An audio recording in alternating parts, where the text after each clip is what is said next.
¿Cuántas promesas te han hecho que no se han cumplido?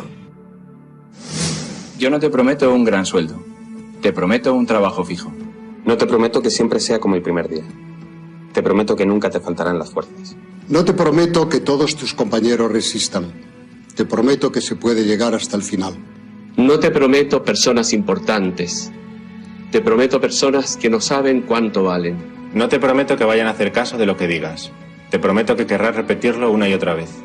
No te prometo la comprensión de los que te rodean. Te prometo que sabrás que has hecho lo correcto. No te prometo que te vayan a pedir ayuda. Te prometo que te necesitarán. No te prometo una decisión fácil. Te prometo que nunca te arrepentirás. No te prometo un trabajo perfecto. Te prometo formar parte de un proyecto inolvidable. No te prometo que siempre vayas a obtener resultados. Te prometo que tu trabajo dará mucho fruto. No te prometo que vayas a tener grandes lujos.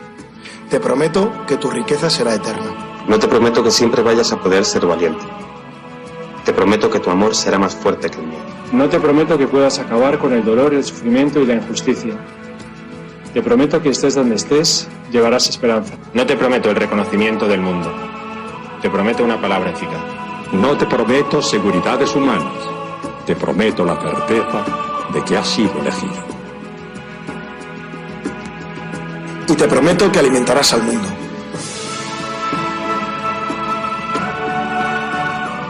Unirás corazones. Acompañarás a los que sufren. Confirmarás a los que quieren ser fuertes. Experimentarás con ellos la verdadera alegría. Sumergirás a los hombres en la verdad. Y serás sacerdote, testigo de Jesucristo.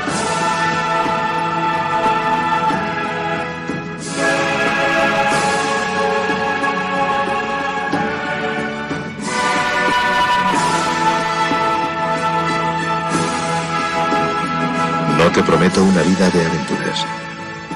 Te prometo una vida apasionante.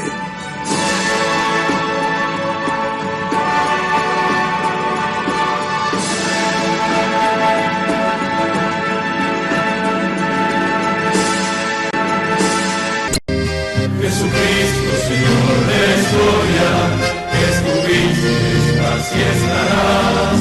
Sos presencia, esperanza y memoria. Sos el Dios de la vida hecho paz. Sos el mismo Jesús que estuviste junto al lago de Genesaret, y ante el hambre del pueblo exigiste, denle ustedes por Dios de comer. Quédate con nosotros, Jesús, te da miedo tanta oscuridad. No es posible morirse de hambre en la patria bendita del pan. Quédate con nosotros, Señor, que hace falta un nuevo Emaús. La propuesta será compartir como vos y en tu nombre, Jesús. Primitivo ritual de pastores, que fue luego banquete pascual, homenaje de nuestros mayores al Dios vivo de su libertad. Cena santa, signo y profecía, memorial de Jesús servidor, nueva alianza de la Eucaristía, que es misterio de fe y comunión. Quédate con nosotros, Jesús, que da miedo tanta oscuridad. No es posible morirse de hambre en la patria bendita del pan. Quédate con nosotros, Señor, que hace falta un nuevo Emaús.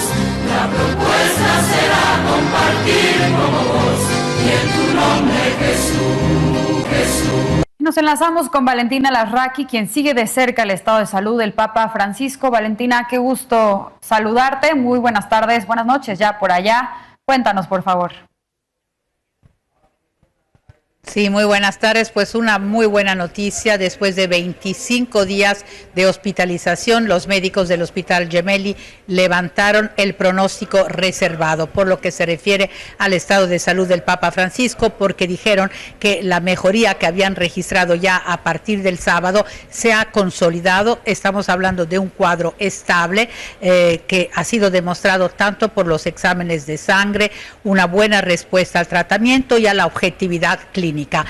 ¿Qué significa esto? Significa que, de acuerdo a lo que nos han dicho los médicos, el Papa Francisco ya no está en inminente peligro de vida debido a la infección con la que entró al Hospital Gemelli, que luego derivó también en una neumonía bilateral. Los médicos, sin embargo, siguen manteniéndose prudentes en el sentido de que dicen de que el cuadro es complejo. Estamos hablando de una persona de 88 años que va a requerir más días en el hospital para seguir con el tratamiento farmacológico. Les hemos preguntado tanto a las fuentes vaticanas como a las del hospital qué significan más días en el hospital, pero hasta este momento no han precisado cuánto tiempo todavía el Papa Francisco tendrá que permanecer en el Gemelli.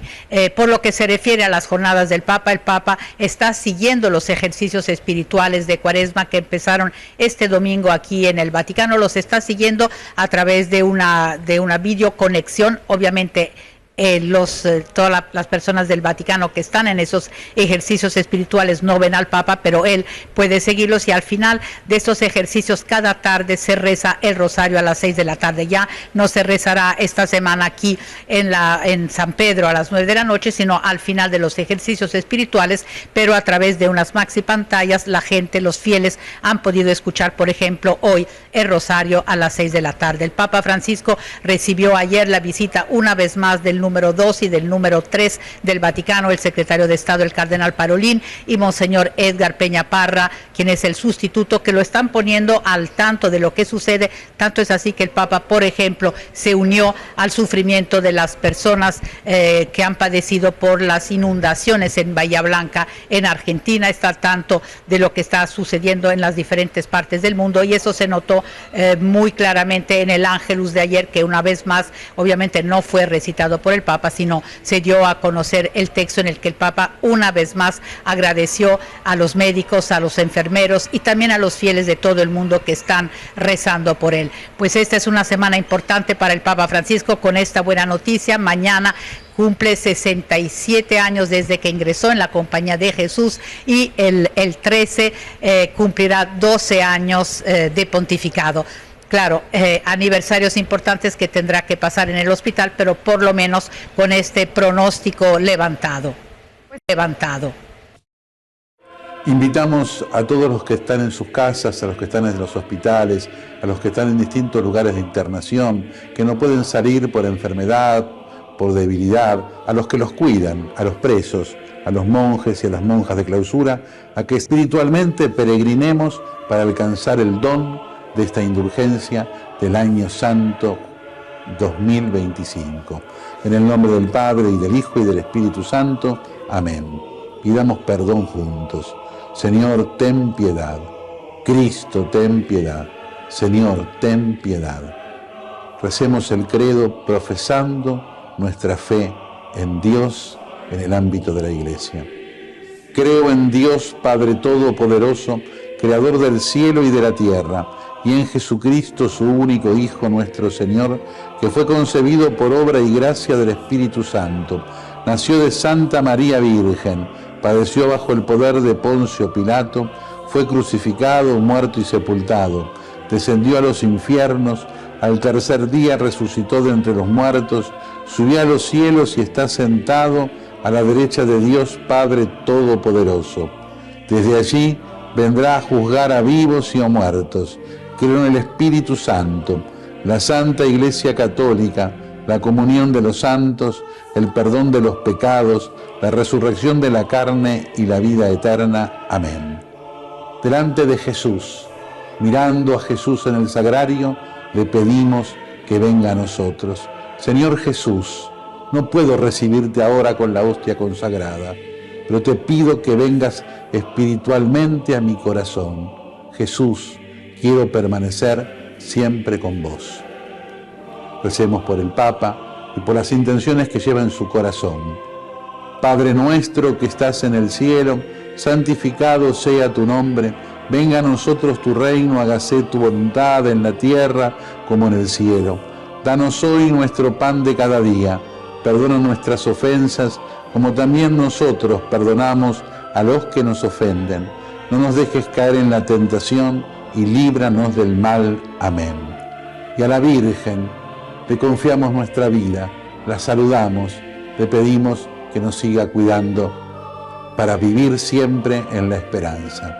Y que a todos los bendiga Dios, que es Padre, Hijo y Espíritu Santo. Amén. Amén.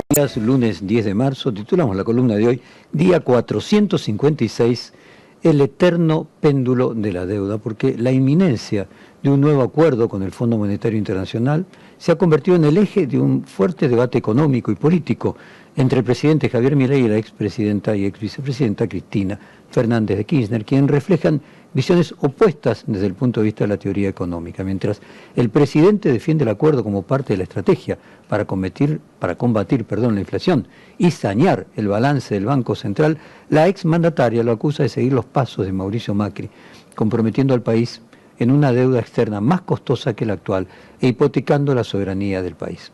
Argentina parece por momentos atrapada en un eterno péndulo que va de un extremo al otro, donde políticas económicas opuestas se suceden una a otra sin permitir un desarrollo estratégico que permita superar los problemas estructurales. Un eterno retorno, como decía Nietzsche, de crisis generadas por modelos antagónicos. Por eso abrimos esta columna de hoy con una canción de BBS Paranoicos que lleva como título El Eterno Retorno. Veamos primero cómo el ministro de Economía, Luis Caputo, anunciaba el acuerdo el pasado 6 de marzo en el 6º Foro de Inversiones y Negocios, donde Luis Caputo, en la apertura, que fue el 6 de marzo, dijo: jamás el fondo pidió una devaluación. Escuchémoslo en sus propias palabras. Debiera haber un acuerdo, va a haber un acuerdo para el primer cuatrimestre. Nos hemos puesto de acuerdo en cómo sigue el programa económico. Como siempre dijimos, jamás el fondo pidió una devaluación, no va a haber nada de eso. Sí va a haber nuevos fondos frescos. Esos fondos van a ser para recapitalizar el balance, los activos del Banco Central. No van a implicar un aumento de la deuda bruta. ¿Por qué? Porque ese préstamo del Fondo Monetario que va a ir al Tesoro Nacional, el Tesoro Nacional con esos fondos va a recomprar deuda que tiene el Banco Central en su activo, deuda del propio Tesoro. Entonces va a estar cancelando deuda contra el Banco Central y va a estar reemplazando esa deuda por dólares que van a estar respaldando, por supuesto, los pasivos del Banco Central.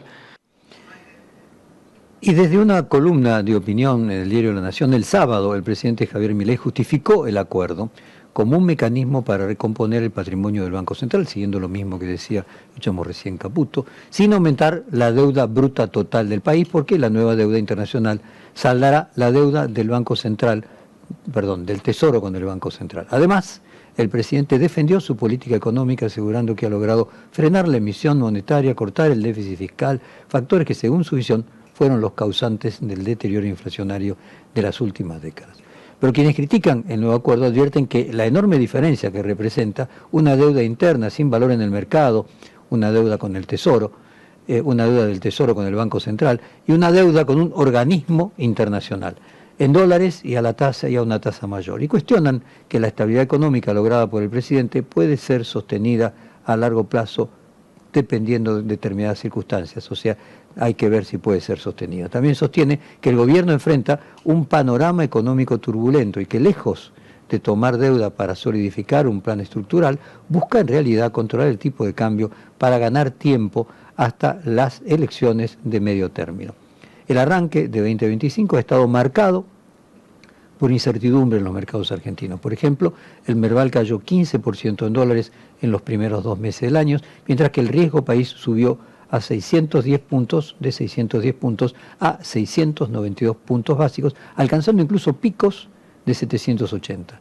Mucho de esto también tiene que ver la llegada de Donald Trump y todas las disrupciones al comercio internacional que está produciendo. Además, por octavo mes consecutivo ingresaron menos dólares de los que salieron debido a los pagos de intereses, balanza comercial y turismo en el exterior. El Banco Central viene vendiendo reservas para controlar la cotización de los dólares alternativos como el MEP y el contado con liquidación. Incluso economistas muy cercanos al gobierno, como el exministro de Economía Domingo Cavallo, han alertado del atraso cambiario. Pero sin dudas, la voz más resonante contra este nuevo acuerdo ha sido la de la expresidenta Cristina Kirchner, que citábamos al comienzo, que representa la visión económica opuesta del líder libertario. Vamos a pedir a nuestro locutor Elian López Caucero que por favor lea el tuit de la expresidenta.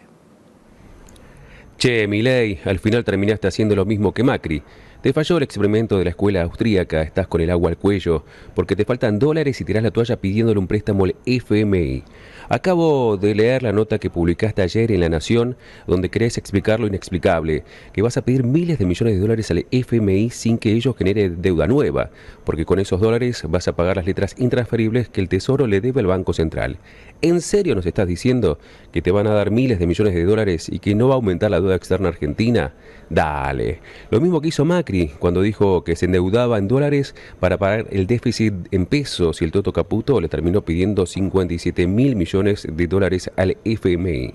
O sea, que para vos, economista experto en crecimiento, con o sin dinero, es lo mismo una deuda de letras intransferibles entre el Tesoro y el Banco Central, o sea, una deuda intraestado, una deuda interna que no es exigible, no tiene valor de mercado, con tasa de interés más baja y además sujeta a la legislación nacional que una deuda argentina con el FMI, que tiene condicionalidades sobre la política económica nacional, cuya tasa de interés más recargos ronda al 7%, que no admita quitas y que somete al país a la legislación y jueces extranjeros.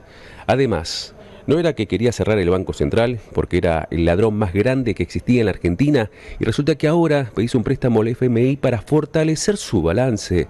Anda, deja de mentir a la gente, Milei, no te cree nadie. En realidad estás tan desesperado porque te faltan dólares que vas a terminar haciendo el pésimo negocio para los intereses del país de cambiar una deuda barata y controlable por otra deuda más cara, que además somete a la Argentina con la extorsión permanente. Papelitos de colores, como le llaman algunos a las letras firmadas por el Tesoro, por deuda en dólares constantes y sonantes del FMI. Y esto de los papelitos de colores lo sabes muy bien, porque el año pasado vos, Toto Caputo y Auxili, desde el Banco Central mandaron a pérdida letras intransferibles por miles de millones de dólares como si nada. La verdad de la milanesa es que hace rato te diste cuenta que ese verso que siempre recitas, la inflación es siempre y en todo lugar un fenómeno monetario generado por un exceso de oferta de dinero y que volviste a repetir en el encabezado de la nota de La Nación. Es falso. Por eso hace rato que la única receta que estás aplicando contra la inflación es tener pisado el precio del dólar oficial y rifar miles de millones de dólares para mantener a raya a los financieros y evitar que se te dispare la brecha cambiaria y junto a ella los precios. Se nota mucho, Milei. La pregunta del millón, ¿qué te van a exigir el FMI con el tipo de cambio? ¿Devaluación? ¿Antes o después de las elecciones? Y es llamativo que hace 2 años Milei hacía una crítica a Alberto Fernández muy similar a la que Cristina Kirchner le hace a él ahora, cuando el gobierno anterior llevó al Congreso la propuesta de renegociación de la deuda. Como un dato curioso, en aquella ocasión Milei estaba en contra del acuerdo, al igual que Máximo Kirchner. Vamos a escuchar lo que decía Milei hace 2 años, cuando era diputado, entrevistado en aquel momento por La Nación Más, y decía: el Fondo Monetario Internacional es una institución perversa. El Fondo Monetario Internacional es una institución infinitamente cuestionada en el mundo. Sí. Los libertarios, además lo detestamos al Fondo Monetario Internacional porque en realidad es una creación de White, un espía ruso, y Keynes. Se imaginarán que a mí no me resulta muy simpático. Entonces, ¿cuál es el punto? Acá dice, no, bueno, pero se lo critica al fondo. Dice, pero acá se quejan porque dicen que el fondo es duro. En realidad, la crítica del mundo con el fondo es que es blando, que es muy laxo. En el caso mío ni siquiera debería existir, porque el fondo es una institución perversa. ¿Sabes por qué? Porque cuando un país está, después de hacer un montón de zafarranchos y que ya nadie lo financie y está a punto de explotar, ¿qué hace?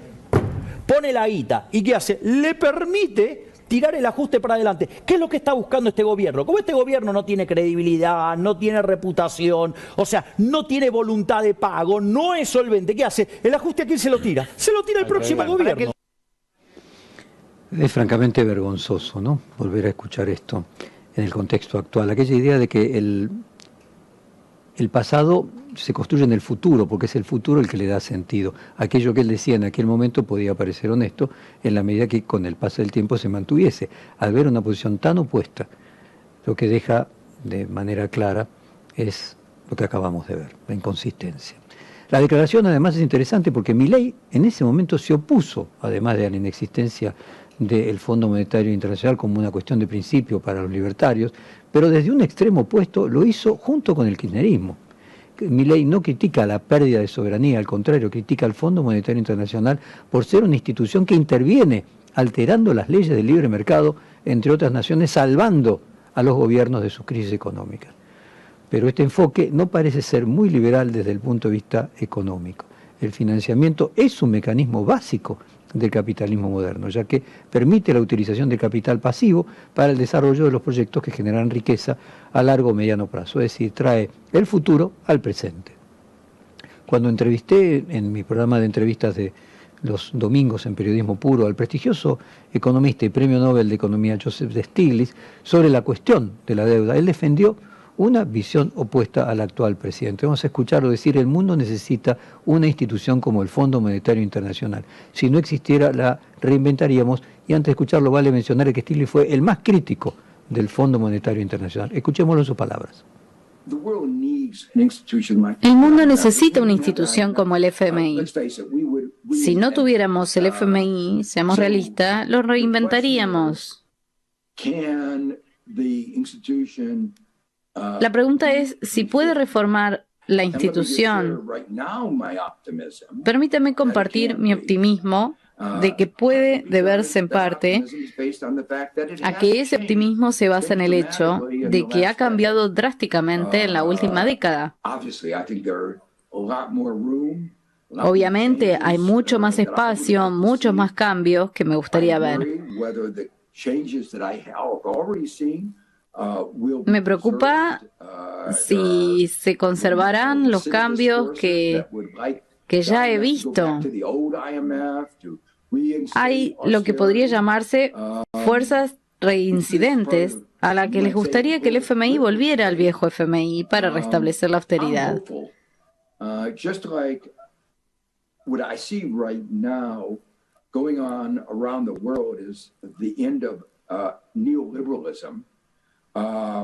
Esto es parte del debate político global. Tengo esperanzas. Finalmente, el problema no es la deuda externa en sí, ni la existencia del Fondo Monetario Internacional como tal, sino cómo y para qué se toma deuda y los términos del acuerdo que cada deuda implica entre el acreedor y el deudor. Nuestro país tiene la tradición de rebotar de un extremo al otro entre sus políticas económicas, que son opuestas. El economista Marcelo Diamant escribió esta dinámica en su célebre ensayo de 1983, El péndulo argentino, ¿hasta cuándo?, En él analiza la recurrencia de las crisis económicas en Argentina debido a la alternancia de dos modelos. El primero expansionista y popular, que promueve el desarrollo de la industria mediante subsidios, el consumo interno y la distribución del ingreso, pero luego enfrenta la escasez de divisas, la inflación y crisis externas por falta de dólares, y esto genera el agotamiento y el desprestigio de ese modelo, que da paso luego al segundo modelo ortodoxo liberal, que prioriza reducir el déficit y la apertura hacia los mercados, pero genera endeudamiento, pérdida de poder adquisitivo y desempleo, lo que provoca, por tanto, descontento social y protestas. Según Diamant, al estar la sociedad más o menos dividida en mitades, ningún modelo logra ser suficientemente fuerte. Los opuestos se bloquean en una suerte de empate hegemónico y este ciclo se repite con cada alternativa colapsando y dando paso a la otra, perpetuando la inestabilidad económica y la política del país. Lo mismo era el empate hegemónico de Portantiero desde una perspectiva de la sociología. Veamos algunos de estos movimientos pendulares que respecto de la deuda externa argentina y fundamentalmente la relacionada con el Fondo Monetario Internacional para darle sustento a esta idea del eterno retorno de lo mismo. Vamos a comenzar con la última dictadura militar, además de cercenar los derechos civiles y políticos de la población, aumentó sideralmente la deuda externa. Alfonsín, con el retorno a la democracia, criticó las imposiciones del Fondo Monetario Internacional sobre la política económica. Vamos a escuchar 1984, o sea, el primer año completo en que Alfonsín es presidente, asumió el 10 de diciembre de 1983, Alfonsín decir, no vamos a aceptar el ajuste que propone el Fondo Monetario Internacional. Nosotros no nos habíamos endeudado para capitalizarnos, como el caso de México, que quiso poner en marcha sus nuevos yacimientos de petróleo, o Venezuela, su siderurgia, o el Brasil, que montó un parque industrial en 10 años mayor que la Argentina montó desde el principio del siglo a la fecha. Nosotros nos habíamos endeudado para destruirnos, así como le digo, para destruirnos. Habíamos deshecho nuestra economía, importábamos productos que fabricábamos, cerramos las fábricas, hicimos cundir la desocupación y al mismo tiempo nos endeudamos. Hubo una caída estrepitosa del salario real. Entonces nosotros le hemos dicho al fondo que de ninguna manera vamos a aceptar esto que llaman ajuste de la economía, que significa que bajemos los salarios reales. Impecable Alfonsín, como siempre.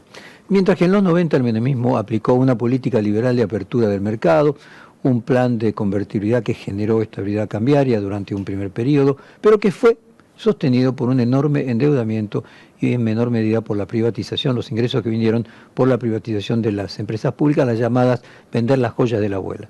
En el 91 Carlos Menem anunciaba el nuevo acuerdo con el Fondo Monetario Internacional, para ponerlos en contexto, 2 años después de que el presidente Alfonsín había dejado el gobierno. Allí Carlos Menem anuncia el Plan Brady, acordado con el Fondo Monetario Internacional.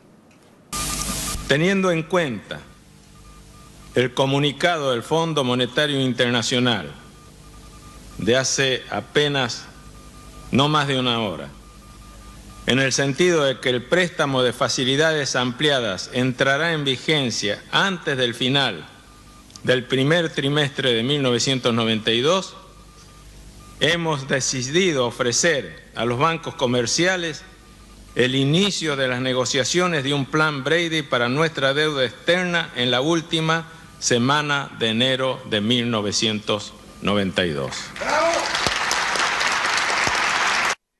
Vamos ahora al discurso del ministro de Economía de entonces, el Domingo Cavallo, que dice: estamos muy satisfechos por esta decisión del señor Camdesus, que era el presidente del Fondo Monetario. La propuesta del director gerente del Fondo Monetario Internacional supone un desembolso total de 3.609 millones de dólares, es decir, representa un 236% de la cuota argentina en el fondo. Estamos muy satisfechos por esta decisión del señor Camdesus de proponer al directorio del Fondo Monetario Internacional una cifra global de desembolsos que era la que Argentina venía solicitando. También allí lo que queda claro es la inflación en dólares, ¿no? Como de 3.000 a 30.000, que lejos quedan esos 3.000 millones de dólares de hace casi más de 30 años. El plan de convertibilidad se mantuvo más o menos como fue aguantando. La economía argentina podía aguantar con su escasez de divisas y junto con las políticas de austeridad impuestas por los organismos externos, y los gobiernos de la Alianza, los que vinieron después, tuvieron que atravesar la crisis que condujo a la salida de la convertibilidad entre el año 2001 y 2002. Tras el estallido, el Estado llegó al extremo de suspender completamente el pago de la deuda externa. Eso fue anunciado en esa fatídica semana en que la Argentina tuvo varios presidentes. Lo anunció uno de ellos, Adolfo Rodríguez Sá, durante su fugaz paso por el sillón de Rivadavia. El Estado argentino suspenderá el pago de la deuda externa y había sido aplaudido como si fuera una heroicidad. La deuda externa argentina se ha venido pagando sin cumplirse con el requisito constitucional que dice que es atributo del Congreso arreglar el pago de la deuda externa, interior y exterior de la nación.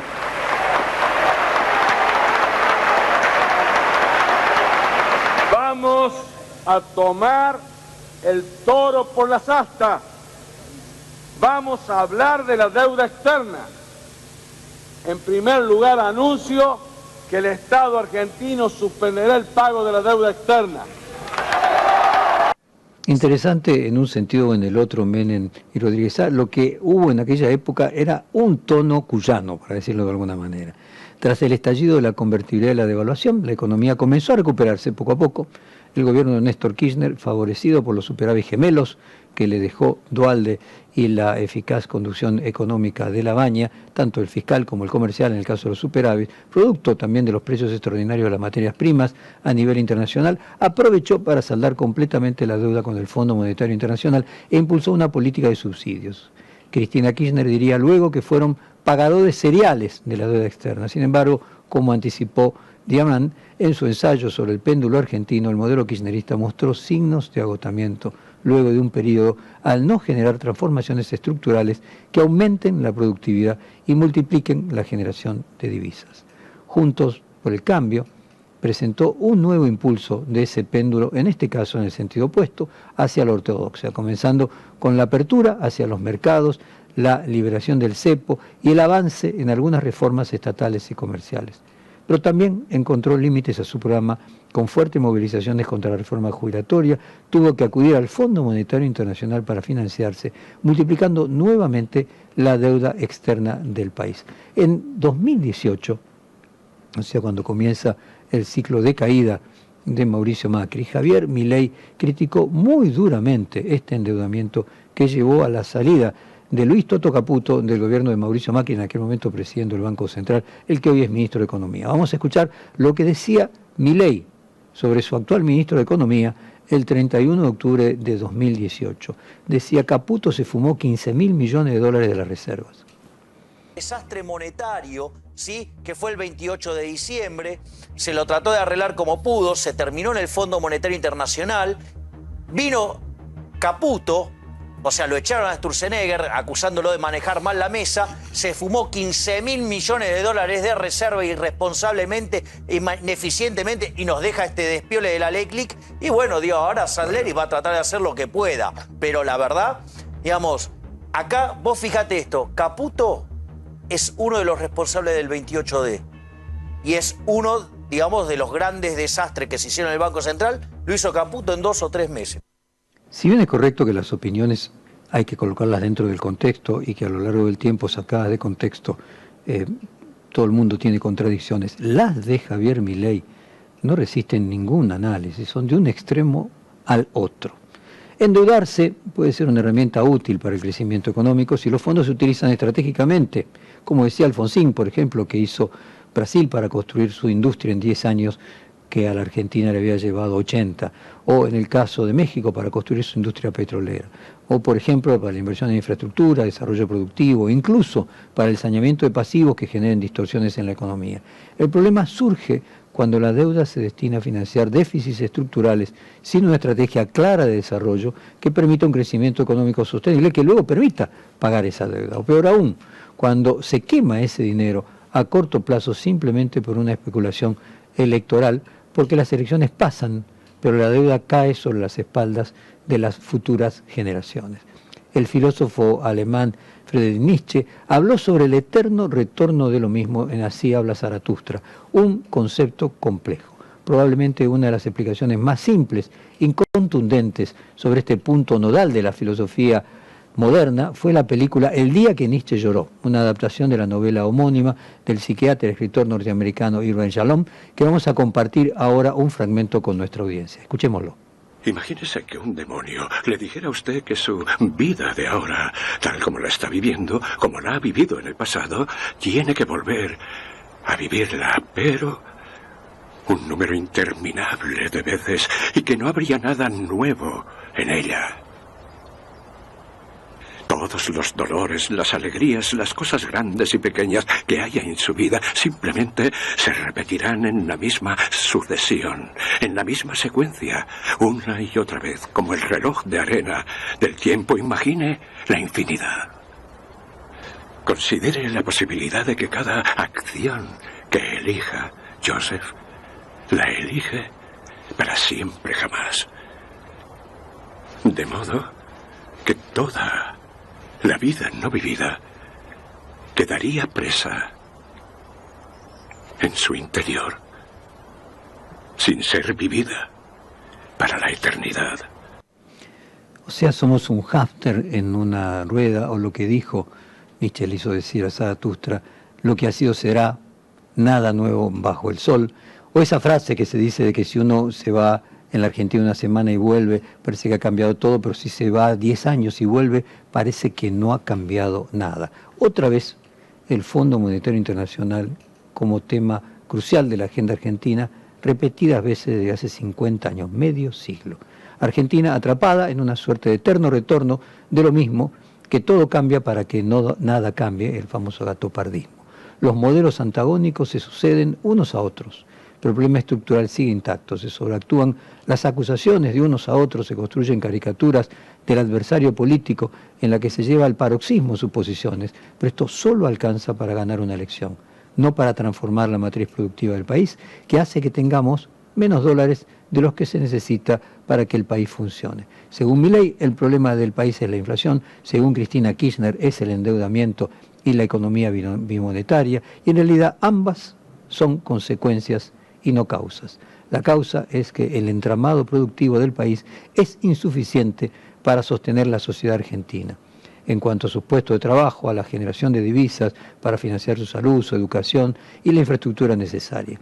El verdadero desafío sigue siendo romper para siempre esta dinámica pendular que, como señaló Marcelo Diamant, hace más de 40 años impide la consolidación de un modelo económico sostenible, sin reformas estructurales que promuevan el desarrollo productivo y la generación de divisas. Argentina continuará dependiendo del crédito externo para tapar déficit, la aparición de la soja, la aparición del litio, todos elementos que pueden tener un momento de precios altos y luego caídas, repitiendo ciclos de endeudamiento y ajuste que terminan afectando a la sociedad en su conjunto.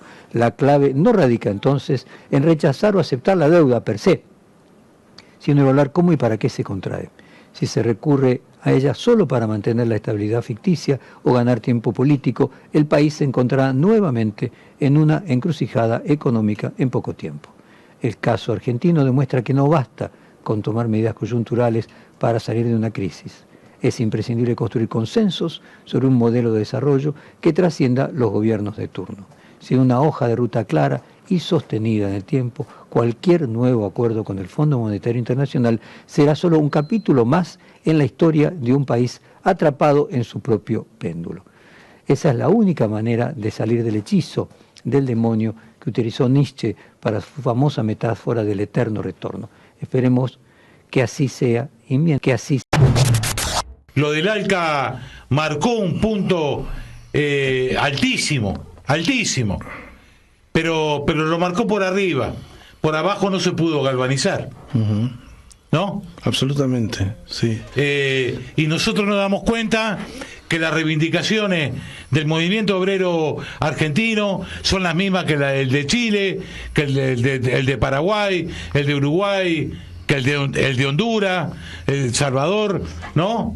Estamos unidos en eso. Así que nos falta, yo creo que tenemos que buscarle la vuelta para encontrarla eso, porque hay alguna gente que suele repetir y se repite a lo largo. No, estos son ciclos, ¿no? Gobierna un poco la derecha, después viene el progresismo, vos levantás un poquito de cabeza, pero otra vez volvemos. No es vida para nadie. No es vida. Ese es otro de los aspectos empíricamente verificables, como yo te decía anteriormente, de lo cuantitativo, también en este plano. Ciertamente, los gobiernos progresistas tienden a agotarse y darle paso a las derechas, y luego las derechas también agotarse, lo cual demuestra que ninguno de los dos tiene cómo regular la acumulación de capital y por lo tanto generar una lógica en la que el capitalismo no sea entrópico, digamos, que no tenga una dinámica entrópica, es decir, generadora de caos y de destrucción en términos generales. Respecto a lo que vos planteabas, yo me voy a poner nostálgico, pero las izquierdas originalmente, en el siglo XIX, comprendían precisamente este fenómeno, con lo cual anarquistas, blanquistas, marxistas y lasallanos convergieron creando la primera internacional obrera, digamos, la Asociación Internacional de los Trabajadores. Esta idea de una internacional de los oprimidos en términos generales es una idea que fue debilitándose y que ha quedado en desuso cuando es una de las armas, me parece, más potentes de construir esta sutura de la que estaba hablando respecto al proceso de balcanización de América Latina. Es decir, la idea según la cual los progresismos y las izquierdas, sobre todo los progresismos reales, ¿no? Porque, digamos, existe una internacional socialdemócrata en la práctica donde está el Partido Radical, por ejemplo, que no estoy hablando de eso, sino aquello que intentó ser el Foro de San Pablo con muy poco éxito final, quiero decir, en términos de articulación política. Parece que sería indispensable que se rearticularan estos progresismos en términos inclusive de ciertos frentes únicos, ¿no? Pero sobre todo si lo lograran, no solamente como procesos de intercambio programáticos, intercambios ideológicos, teóricos o lo que fuere, sino al mismo tiempo de rearticulación organizativa por abajo. E inclusive de prácticas de lucha. En ese sentido, quizás me esté derivando un poco, pero en la polémica originaria sobre cómo rearticular la organización sindical, yo siempre me sentí más cerca de los anarquistas que de los marxistas. ¿Por qué? Porque ellos planteaban el tema de la articulación por oficios, porque lo que había que defender era el saber obrero y no tanto por rama de producción. Articulado por oficios, esto permitiría cierta mayor conectividad internacional, porque no dependería tanto de la estructura del capital, sino efectivamente del oficio mismo. Esto es la posibilidad de que si se produce un conflicto de metalmecánicos en Buenos Aires, se pare en Montevideo y en San Pablo simultáneamente hasta la resolución de este conflicto y así sucesivamente. Porque me parece que también la lucha tiene que tener este carácter internacional. Claro. Hay un hecho que para mí es clave, ¿no? Es clave. En la mirada que tenemos sobre el tema de la deuda externa que tiene nuestro continente. No, claro. ¿No? Entonces, cuando vos hablas con economistas que se dicen progre o de izquierda, y te dicen, no, lo único que se puede hacer con la deuda es rolear, que en la jerga quiere decir patearla para adelante. Patearla. ¿Cómo? No entiendo lo que me está diciendo. Porque la deuda, primero es política, después es económica, porque determina el destino de nuestro país, de los países, de nuestro continente. ¿Cómo nosotros no vamos a tener, aunque sea en la teoría, ¿no?, como principio, decir, no, nosotros con respecto a la deuda tenemos esta y esta y esta actitud, ¿no? Uh-huh. Bueno, en algún momento hubiera un presidente que se plantaron y dijeron, pará, reconocemos la deuda, pero la vamos a pagar de otra manera, no como vos lo planteás. Bueno, que te cuesta, y seguro que te cuesta. Más vale que te cuesta. Ahora, si uno le plantea al pueblo con la verdad, qué es lo que te deja, qué es lo que te permite hacer con la plata que vos le pagás de interés a la deuda, que vos lo podrías volcar en el país de forma honesta, yo creo que es más clarito que el agua, ¿no? Uh-huh. Y esto no lo planteamos, Emilio, no se plantea. Es una palabra que está prohibida. Uh-huh. Está prohibida, está fuera de los programas. No hablamos de eso. Está como que, bueno, está ahí, hay que pagarla, la vamos pagando, no importa, los intereses. y a la vez cada país lo hace individualmente. Ni siquiera se ha podido constituir un verdadero club de deudores que presione colectivamente sobre esas condiciones. Hubo un intento, ¿no? Sí, claro. Cuando volvimos a la democracia, ¿no? Sí, sí. Cuando se terminó el Plan Cóndor. Bueno, hay algunos que dicen que el Plan Cóndor continúa de otra manera, ¿no? De otra manera. Esto lo plantea nuestra compañera Estela Caloni, ¿no? Y que muy bien lo fundamenta.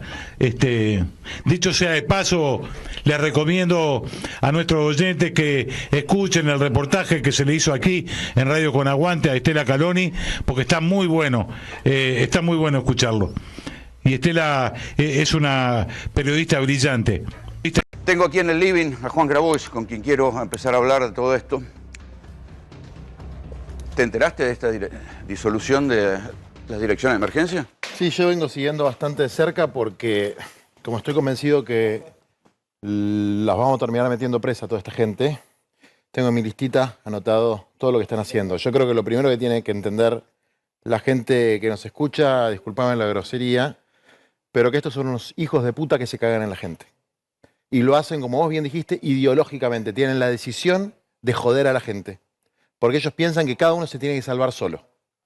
Y nosotros creemos que nadie se salva solo, sobre todo en una emergencia. Entonces, pero los disolvieron la dirección de emergencia. Pero desde luego, y la disolvieron en el marco de una emergencia. ¿Cuál era la emergencia? Se estaba prendiendo el norte y el sur. Corrientes, el Parque Nacional Lanín, se estaba prendiendo fuego en zonas en Chubut. Echaron personal de parques nacionales, rescatistas, gente vinculada a la conectividad radiofónica. Hoy todavía en los galpones de desarrollo social siguen los alimentos. ¿Por qué no los mandan con un Hércules? Si los tienen al pedo. Ahora bien. ¿Hay todavía alimentos? Hay alimentos. Vas hoy, agarrás una cámara, vos hoy, y vas a ver los alimentos. Alimentos que no mandan a Bahía Blanca. Una mezcla de inoperancia y de una ideología. La ideología de jodete. Jodete. No, yo creo que ahí está la cuestión también de transferirle el gasto a las provincias. No. Que las provincias, esto es una responsabilidad de las provincias. Es muy sofisticado, Rolando. Son unos hijos de puta. No los sofistiques. Son mala gente. Si vos dejás pudrir alimentos mientras hay gente que necesita, si vos disolvés las áreas de emergencia mientras se está quemando a medio país, es porque sos mala gente y además hay una ideología detrás de eso. Que se va a arreglar, es la destrucción creativa. Pero lo viste que Milei dijo. Pero desde luego, ustedes van a salir con su propio esfuerzo. Y después se vio que quiso decir, Flaco, porque en el momento no se entendía. A ver, el tipo tendría que estar ahí, poner la Casa Rosada ahí, gobernar desde ahí y hasta que no resuelva el problema de toda esa gente que está sufriendo y que va a haber, disculpame, pues yo me acuerdo de La Plata, yo estuve en La Plata, estuve con el agua hasta acá en La Plata. No era funcionario, no era político, no era un militante social. Va a haber más muertos. Y va a haber más emergencias. Y va a haber más emergencias. Pero acordate que en su momento, el año pasado, nosotros pensamos, bueno, esto que no le manda nada a Bahía Blanca era por Kicillof. Sí. Pero con Corrientes, que era el gobernador favorito de Milei, tampoco le mandó nada. Y Chubut, que creo que es del PRO. El tipo, Nacho Torres. Y Río Negro, que es, no sé, Beretilnec, que le votó la ley bases. No es un problema político, es un problema ideológico. Y es esta idea de que la justicia social es una aberración. Que ayudar a unos es robarle a otros. Ojo, el tipo tiene esa mentalidad. ¿Por qué le tengo que sacar plata a Galperin para ayudar a los inundados de Bahía Blanca? Porque esos son los impuestos. Cuando hay una política pública para emergencias, para alimentación, para apagar un incendio, de algún lado sale la plata, efectivamente, y salen los impuestos. Y él piensa que los plutócratas, los multimillonarios, no tienen que pagar impuestos. Y estas son las consecuencias. Dejaste las áreas sensibles sin personal. La comida que tenés la tenés acopiada porque ni siquiera te calentás en distribuirla. Cuando nosotros le hacemos las demandas, pero con mucho esfuerzo, dicho sea de paso, ahí vamos a hacer una cuestión de contexto. Cuando vos fuiste el abogado que pidió que se distribuyeran los alimentos, sí. Y la justicia te dio la razón. Después de 9 jueces. Por eso. 9 jueces, incluyendo... Y los alimentos no se distribuyeron, se terminaron. Hoy me contaban los delegados que en los depósitos lo que hay son rezagos de aduana, que tampoco se distribuyen. Te quiero contar porque tampoco tienen gente para distribuirlo. Tienen alimentos y rezagos de aduana. Y lo simpático es que esta señora Petovelo, que la verdad, ministra de Capital Humano, señora, vaya ahí. Porque ¿a quién tenemos? A la señora Bullrich, al marido de Cristina Pérez, que la verdad que... Cierto, tenés razón, Petovelo no fue a Bahía Blanca. No fue a Bahía Blanca. Y ahí que necesitan agua y alimentos. No necesitan una señora que juega de mano dura y no puede resolver absolutamente nada en el país, y un imbécil que posa en aviones y sabe de logística menos que yo. Te aseguro que sé mucho más que el tipo. Y que está ahí de ministro de Defensa por haber sido candidato a vicepresidente con Patricia Bullrich y por un manoteo que le hizo Milei a Macri. Toda rosca política de la más baja, gente totalmente incompetente, empezando por Petovelo, que es una idiota, además de una delincuente, y que la mandó enfrente a la varijera, a Karina Milei, en un programa, una colega tuya, que se llama Brey, de apellido, el programa de Georgina Barbarosa. Petovelo estaba inventando su defensa por teléfono, hablando con esta chica Brey, y le dice, no, ahí hay alimentos, pero hay rezagos de aduana, y eso lo maneja la Secretaría de Presidencia, Karina Milei. Tenían al pedo los rezagos de aduana, los útiles de los chicos. Ahora, por suerte hoy, la señora Karina Milei, que también debería estar presa, porque hay un montón de testimonios diciendo que ella juntaba plata para hacer las reuniones al presidente y tendría que estar presa, por lo menos se avivó, y gracias a la denuncia que hicieron, no yo soy el abogado, los vecinos que tienen unas pelotas así para ir a ver lo que está sucediendo, de todas las aduanas del país empezaron a sacar las cosas y llevarlas a los depósitos para distribuirlas. Porque ¿saben la cantidad de cosas que hay en las aduanas? Sí, claro. Bueno, esos rezagos de aduana... Nosotros mandamos los móviles y vemos cómo se decomisan las cosas. Pero las cosas que decomisan, ¿y después qué pasa con las cosas? O se las afanan o quedan pudriéndose. Entonces, toda esa combinación... ¿Qué pasó con los útiles escolares? Porque vos tuviste que traer una denuncia de no distribución de útiles escolares. Me dicen que los distribuyeron en los últimos días. Anda de nuevo a un lugar que se llama Conin, que es de un señor que decía que... Albino Gómez. Sí, un señor con problemas, ¿viste? Que decía que el HIV no servían los preservativos para el HIV. Bueno, un señor con algunos problemas de delirios místicos, que no tiene ninguna capacidad operativa para distribuir nada. El mismo que le habían dado la leche. Pero sí, que nos la termina dando las organizaciones sociales. Porque vos tenés, por ejemplo, acá hay un montón de hermanas nuestras en las iglesias, como la de Caballito, juntando los alimentos, ¿no? Las organizaciones sociales están juntando en Pedro Echagüe 1265. Después hay un problema de distribución.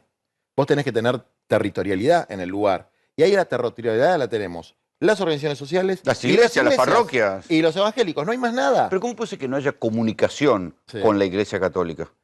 Pregúntale a Colombo, que es el presidente de la Conferencia Episcopal. Pregúntale a Carrara, que es el que coordina a los curas villeros, porque esta gente odia la solidaridad, odia a cualquiera que piense que la justicia social... O sea, que ese debate de Milei con el Papa sobre la justicia social se traslada a que no haya artículos para distribuir en las parroquias. Pero es exactamente la consecuencia directa. Ellos dijeron, se acabaron los curros. Y bajo el nombre de curros, después apareció su criptocurro, empiezan a aparecer sus curros, ¿no? Y los que supuestamente eran los curradores, a mí no me hicieron una denuncia del gobierno. Todo piripipí, ni una denuncia me hicieron. Yo hice 7. Pero no sos gerente de la pobreza. Claro, parece que era gerente de la pobreza, pero se olvidaron de denunciarlo. Ese es el problema, se olvidaron de denunciarlo. Es el caso de Beliboni. Está bien, pero que venga Beliboni a hablar por Beliboni. No, ya hemos discutido con él. Yo hablo por mí. A mí no me hicieron una denuncia. Y las denuncias truchas que mandaron a un fiscal de Mar del Plata, que ahora está con licencia psiquiátrica, pobre hombre, espero que se recupere, que se llama Petigiani, todas las denuncias se cayeron en los fiscales que más me odian. Stornelli, por ejemplo, porque no tienen ningún sustento. Ellos son los delincuentes, pero ellos hicieron algo que es currificar. Agarran un caso. Obviamente, en toda esta ayuda que va a haber a Bahía Blanca, te puedo asegurar que va a haber un 5% que alguien se robe, que se la afanen, que la revendan. Eso sucede. Ahora, vos no puedes decir es un curro la ayuda social porque hay un 5% de garcas que se llegan a una parte. Esa es la forma que actúan ellos.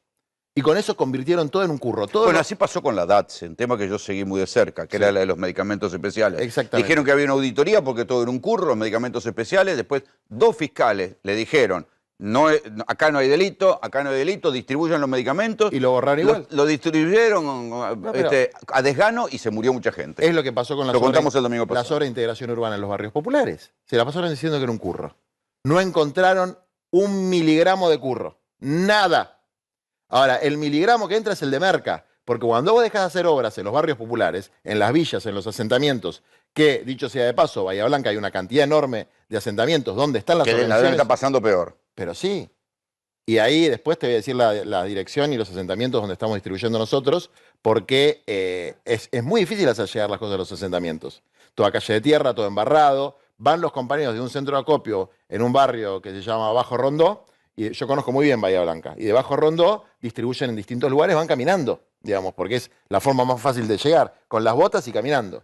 Porque hay gente que tiene los pies en los barrios, en el barro, que Y los conocen. conoce la realidad, conoce a la gente. Esa gente, que es la más solidaria, se tuvo que bancar un gobierno que les diga planeros, delincuentes, etcétera, etcétera, y a sus dirigentes gerente de la pobreza. Suponete que tuvieran un modelo superador. Sí, ¿saben qué? Córranse ustedes y nosotros llegamos con el Estado. Aplauso. Pero no llegan. Aplauso. Disuelven la dirección de emergencia. Mirá, a ver, no hay nada que quisiera más yo que un Estado y un modelo institucional que resolviera las cosas sin necesidad de que existieran los movimientos sociales.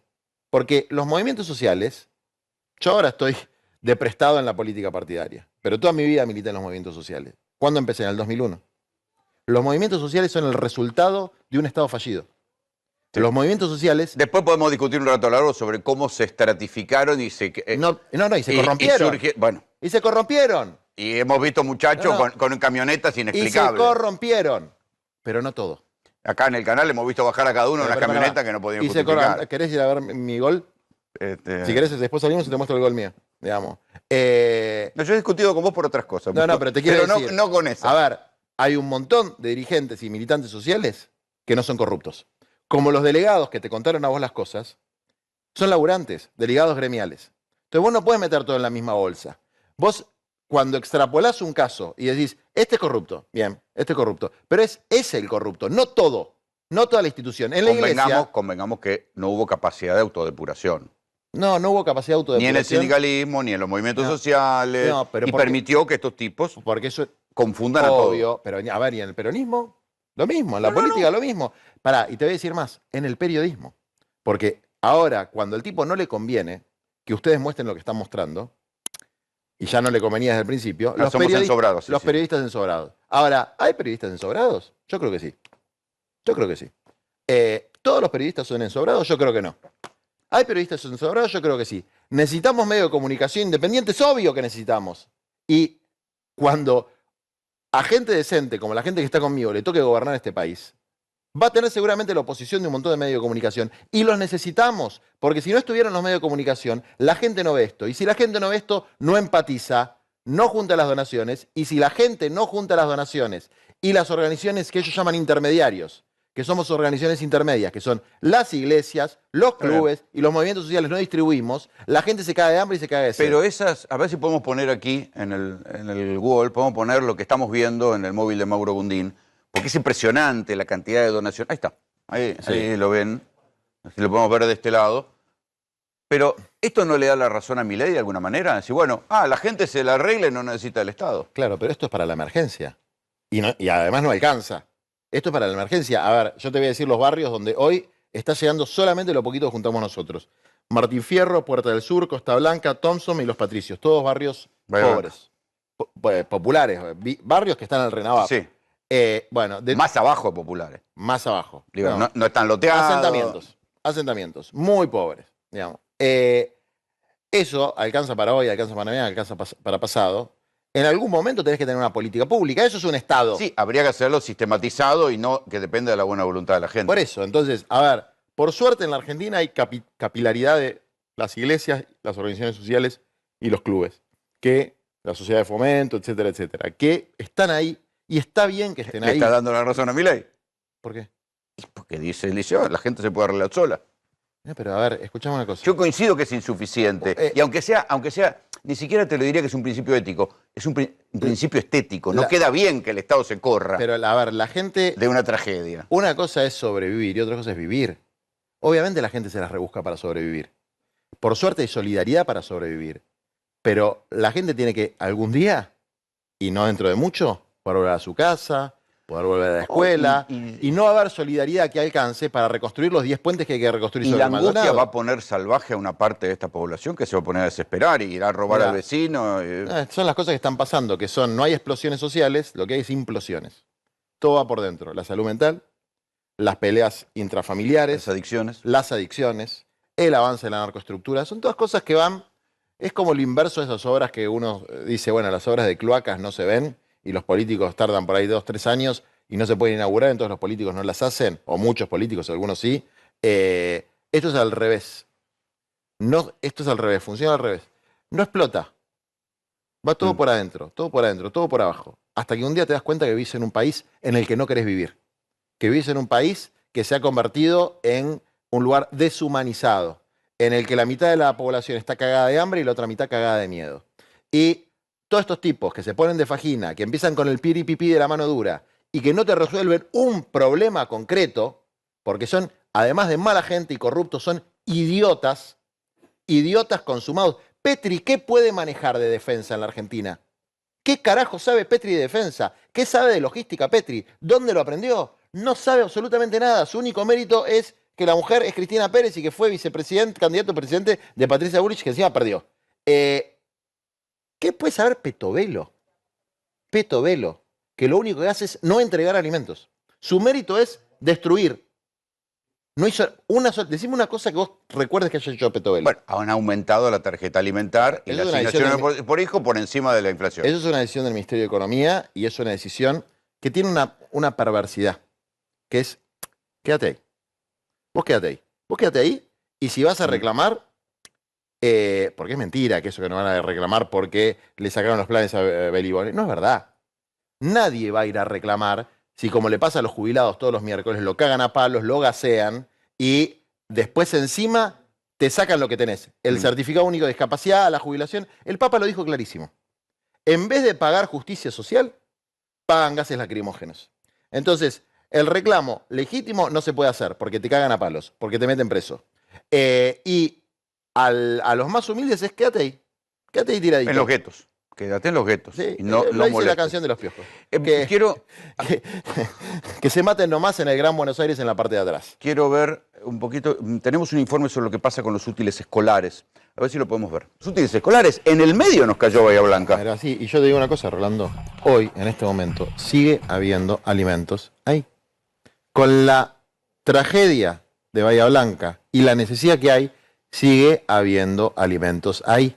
Los útiles me dijeron que ya los sacaron, pero los sacan porque están cagados judicialmente, porque el Colín le dio 72 horas para liberar eso que está subrogando a creo que es Casanelo, que es el que tiene la causa. Yo te voy a decir una cosa. Nosotros vamos a hacer todo lo posible para resolver eso aquí y ahora, pero yo a esta mujer Petovelo la voy a meter presa. Porque lo que hace es el sufrimiento que ha generado, las vidas que ha dañado. El sufrimiento que podría haber evitado, en todo caso. No, ha generado, porque al sacarle lo que necesitaba la gente, lo que ya tenía la gente, perdón, cosas que ya la gente tenía. Porque alimentos de comedores. Pero los comedores destruyeron todo el sistema de comedores en un momento de hambre. Porque es verdad que no deberían existir los comedores. Pero cuando hay hambre, decime una mejor. De hecho, está vigente la emergencia, está vigente la emergencia alimentaria. Está vigente la emergencia alimentaria. Salió ayer el informe de la UCA del aumento de la pobreza multidimensional. Bueno, la cantidad de malnutrición que tenemos en Argentina es brutal. Y yo te puedo asegurar que en la provincia de Buenos Aires, en el norte del país, sobre todo en el norte grande, hay pibes que no están comiendo ni una comida por día. Entonces, eso está sucediendo desde por lo menos desde antes que asuma el gobierno, ¿eh? Es un problema que viene de antes que asuma el gobierno. Lo que pasa es que el gobierno destruyó lo poco que había en términos de, primero, atacar a todas las organizaciones sociales como si todas las organizaciones sociales fueran malvadas, demoníacas y chorros. Bueno, agarran 2 casos, 3 casos, 5 casos y los extrapolan y muestran todo un panorama donde la solidaridad se convierte en un pecado. Donde en un mal gasto, al menos en un mal gasto. En un mal gasto de plata pública. En un mal gasto de plata pública que la verdad es que un país, mirá, si pueden pasar los bolsos con criptomonedas, con coimas de las criptomonedas a Karina Milei y no pueden pasar las mochilas para que los pibes puedan estudiar, si pueden pasar las bolsas de merca por la frontera que tiene que controlar Patricia Bullrich, pero los pibes no tienen útiles para ir a las clases, ¿qué esperan? ¿Que haya un jardín de flores de esto? ¿Que salga un jardín de flores? Entonces digo, acá hay 2 problemas, te lo digo rápido, Rolando. Primero, esos alimentos que están ahí, urgente, mándenlos a Bahía Blanca. Si no los quieren distribuir ahí, mándenlos a Bahía Blanca mañana. Y el segundo tema es, no se puede tolerar más la puerta giratoria del poder. La puerta giratoria del poder es 9 jueces le dicen que no tiene razón, que tiene que cumplir con los deberes que establece la Constitución, y la señora Petovelo hace lo que se le canta porque se siente impune, porque es la amiga del presidente impune que cree que está por encima de la Constitución. Eso lo tenemos que frenar, porque si no, toda la Argentina se va a terminar convirtiendo en Bahía Blanca. Juan, gracias por venir. No, a vos. Juan, gracias por venir. Pueblo que escucha, únete a la lucha. Pueblo que escucha, únete a la lucha. Pueblo que escucha, únete a la lucha. Pueblo que escucha, únete a la lucha. Pueblo que escucha, únete a la lucha. Pueblo que escucha, únete a la lucha. Pueblo que escucha, únete a la lucha. Pueblo unido, nunca vencido. Pueblo unido, nunca vencido. Y luche, luche, luche, no deje de luchar. Y luche, luche, luche, no deje de luchar. Por un canto de obrero, obrero y popular. Y luche, luche, luche, no deje de luchar. Pobre el pobre que no luche, siempre callado nomás. Le han de robar su guitarra, nunca más ha de cantar. Y luche, luche, luche, no deje de luchar. Y luche, luche, luche, no deje de luchar. Por un canto de obrero, obrero y popular. Y luche, luche, luche, no deje de luchar. Pueblo que escucha, únete. ¿Qué cosas tiene mi pueblo que no las puedo callar? Cualquiera viene y le ofende y él calladito nomás. Pero guarda al que trampea, pero guarda al que le miente, porque mi pueblo no es tonto, porque mi pueblo es valiente, porque mi pueblo algún día cuando la sangre reviente habrá de salir cantando con un fusil en la frente. Y entonces no habrá más niños durmiendo bajo los puentes, ni obreros, ni campesinos, siempre apretando los dientes, porque mi pueblo es de machos y nadie me lo desmiente.